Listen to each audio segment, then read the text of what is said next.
Hemm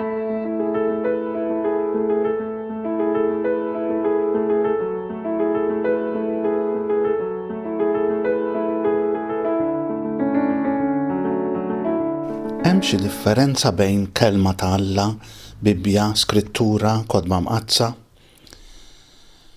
Il-motu proprio li ħareġ il-Papa Franġisku fit-30 ta' Settembru tal-2019 fil-festa ta' San Ġlormu li kien is-saċerdot li qaleb il-Bibbja mill-Ludi u l-Grek għal-Latin dik li nsejħula il-Vulgata u l-motu proprio li kien jismu Aperuit Illis fil-paragrafu 3 jistitwixxi it-tielet ħadd matul is-sena bħala jum il-kelma ta' Alla.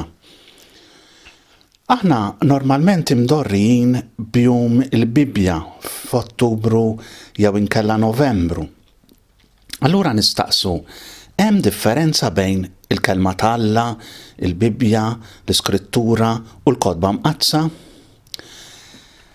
L-ewwel il-kelma ta' Alla kelma minna nnifisha hija l-espressjoni ta' dak li hemm fil-moħħ u fil-qalb ta' min jgħidha.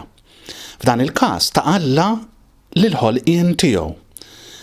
Dak li hemm f'moħħ u f'qalb Alla għall-ħolqien huwa li jrid il-ġid u t-tajjeb, tant li meta ħlaq kull darba Alla ra li kien tajjeb, anzi fl-aħħar ra li kollox kien tajjeb ħafna kif insibu fil-Ġenesi fl-ewwel kapitlu vers 31. Il-kelma ta' Alla hija ħajja u qawwija tgħidilna littra lil Lut fil-kapitlu 4. Iġġib fis-seħħ dak li tgħid. Alla qal u hekk sar. Iżajja mbagħad jgħid bħalma x-xita u s-silġ jinżlu mis-smawiet u ma jerġgħux lura mnejn ġew bla ma jsaqqu l-art, imma jġelu għat nissel u tnibbet u tagħti ż-żerriegħa l min jiżra u l-ħobs il min jiekol, hekk jiġri minn kelmti hija toħroġ minn fommi u ma terġax lura vojta, imma tagħmel dak li joġob lili u temm dak li nkun batta tagħmel. Kapitlu 55 il-versi 10 sa 11 jgħidilna Iżajja. Alla juri lilu nnifsu fil-ħolqien li kelmtu tkun ġabet fis-seħħ. Alla juri minnu fil-ħolqien. Allura Alla jitkellem mal-ħolqien u dan jagħmlu billi jagħmel il-ħolqien innifsu, jaħlaq il-ħolqien innifsu.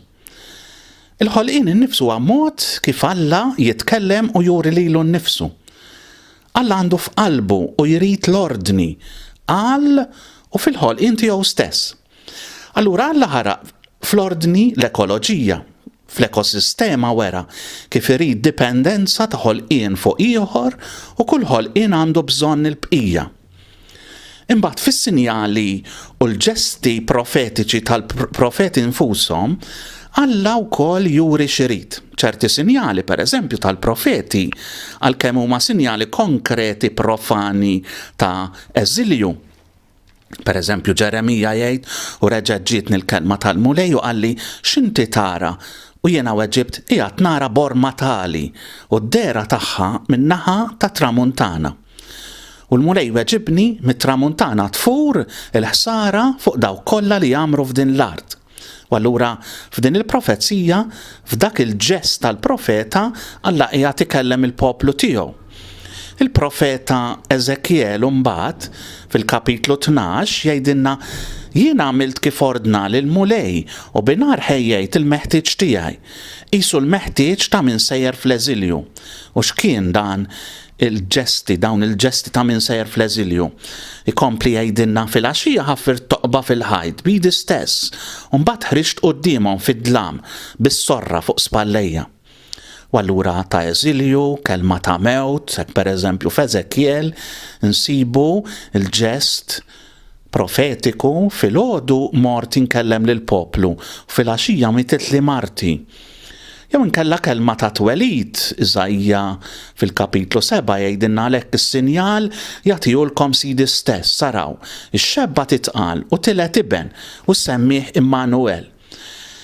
Allura weda ta' twelid, imma wkoll weda ta' miġja tal-Messija. Profeta Mikeja pereżempju fil-kapitlu 5 Għalhekk il-mulej jitlaqhom sa meta teħles dik li jaflu ġieħ tal-ħlas. Imbagħad il-bqija ta' ħutu jerġgħu lura f'ostuliet Iżrael. Dawn kollha, dawn il-wedi, dawn il-ġesti profetiċi isiru orakli ta' Sid il-mulej, jew inkella kelma tal-mulej, ġesti li jsiru kelma u kelma ta' Alla. Imbagħad l-istorja ta' Iżrael innifisha. Iżajja pereżempju li jrid li Iżrael iċedi quddiem l-edewwa tiegħu. Din l-istorja ta' Iżrael stess issir storja ta' salvazzjoni, anzi storja li salva, imma ssir allura kelma ta' Alla. Ġesu japplika profezija li nkitbet minn Iżajja għalih innifsu fis-sinagoga ta' Nazaret, sa qegħdin fit-Testament il-Ġdid.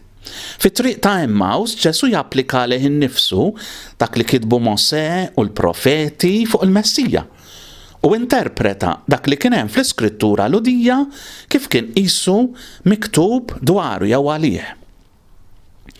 Fil-fatt fit-tħabbira ta' twelid ta' Ġesu lil Marija hija twieġeb: ħajsir minni skont kelmtek, skont il-kelma ta' Alla. Dan il-kliem qalithom veru lill-anġlu li kien qiegħed ikellima, imma li kien mibgħut minn Alla kif hi tagħmilhom tagħha u tgħid skont kelmtek, skont il-kelma ta' Alla. Il-kelma ssir il-kelma ta' Alla għalija llum, avolja nkitbet 2000 jew 3000 sena ilu. Lura il-kelma tal-mulej li aħna nwieġbu għaliha, li aħna rroddu ħar lil Alla għaliha, hija l-kelma imħabbra u mhux dik fil-ktieb jew fil-karta, il-kelma ħajja ta' Alla għal bnedmin. Imbagħad hemm il-kelma Bibbja, kelma Bibbja ġejja mill-Grieg Biblija, plural ta' Biblion, li propjament tfisser kodba żgħar. Mill-kelma Biblos, li kien l-isem ta' pjanta tal-papiru. Jew mill-parċmina jew mill-papiru, fuq kienu jiktbu dak li għandhom jiktbu. Lura l-Bibbja hija ġabra, librerija ta' kodba oħra, imma issa jindikaw kitba fuq karti u mhux ġesti jew kliem bil-fom bħal tal-profeti. Issa hija kelma ta' Alla, imma miktuba fuq il-karti. L-istess il-kelma skrittura titfal enfasi li issa hemm il-kitba skrittura fuq il-karta materjali. Għax dak li fihom dawn il-kodba u meqjus bħala il-kelma ta' Alla ukoll. U allura isiru il-kodba imqazza, il-kodba qaddisa. Fil-Bibbja innifisha tintuża l-kelma Bibbja b'referenza għal kodba mqazza u għal xi wħud minnhom. Pereżempju, San Luqa fil-kapitlu 4 jgħid li Ġesu ħall l-iskroll tal-profeta Iżajja li minnu qara fis-sinagoga ta' Nazaret. Imbagħad fil-kapitlu 20 tal-Evanġelu ta' San Ġwan insibu li l-kodba li kienu jinkitbu li kellu jinkiteb kull ma qal u għamel Ġesu laqqas kienu tesaħħom id-dinja kollha. U fil-Galatin kapitlu 3 San Pawl jgħid li l-ktieb tal-liġi imma li jiġbor fih il-5 kodba tal-Pentatewku, dak miktub ġifieri. U t-tieni jittra lil Timotju kapitlu 4 San Pawl jitlob lil Timotju iġiblu l-kodba u l-parċmini li ħalla waraj.